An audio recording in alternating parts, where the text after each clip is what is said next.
Assalamualaikum warahmatullahi wabarakatuh. Halo sahabat lingkungan, apa kabar? Perkenalkan, saya Andi Annisa Nur Fatima dengan NIM 250103500018 hadir dalam program Pendidikan Lingkungan Hidup. Hari ini kita akan membahas topik yang sangat dekat dengan kehidupan sehari-hari, namun sering kita abaikan, yaitu polusi. Polusi adalah salah satu masalah lingkungan yang paling serius dan mengancam kelangsungan hidup manusia, hewan, bahkan tumbuhan. Jika tidak segera ditangani, polusi dapat menurunkan kualitas hidup dan bahkan membahayakan kesehatan generasi mendatang. Polusi dapat diartikan sebagai masuknya zat, energi, dan komponen lain ke dalam lingkungan sehingga menyebabkan perubahan yang merugikan. Secara umum, polusi terbagi beberapa jenis utama.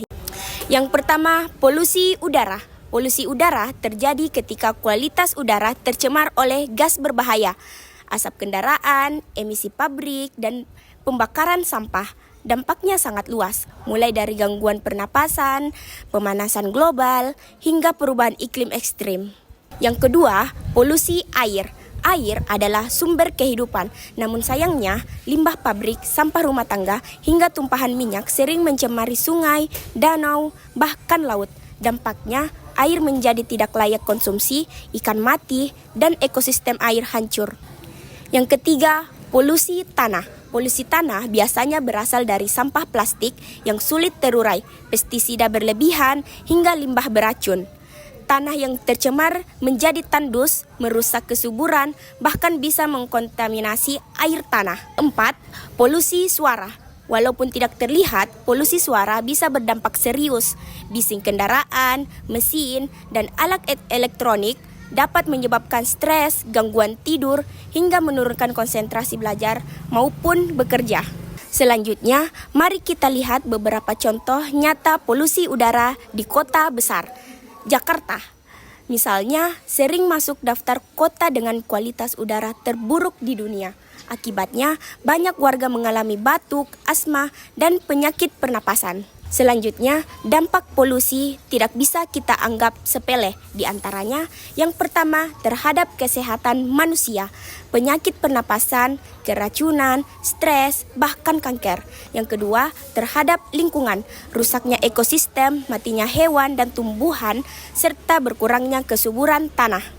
Yang ketiga, terhadap ekonomi, biaya kesehatan meningkat, nelayan kehilangan mata pencaharian karena ikan mati, dan pertanian merugi akibat tanah tercemar. Yang keempat, terhadap perubahan iklim, emisi gas rumah kaca dari polusi udara mempercepat pemanasan global yang akhirnya menyebabkan bencana alam lebih sering terjadi.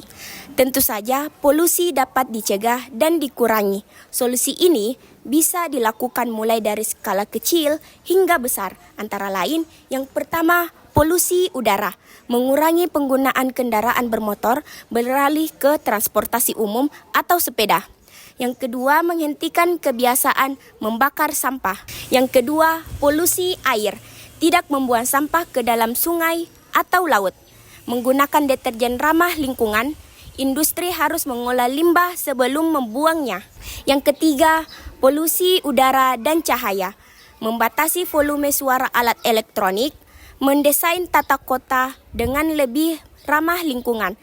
Sahabat lingkungan, langkah kecil dari kita bisa memberikan perubahan besar. Seperti kata pepatah, jika bukan kita yang menjaga bumi, siapa lagi?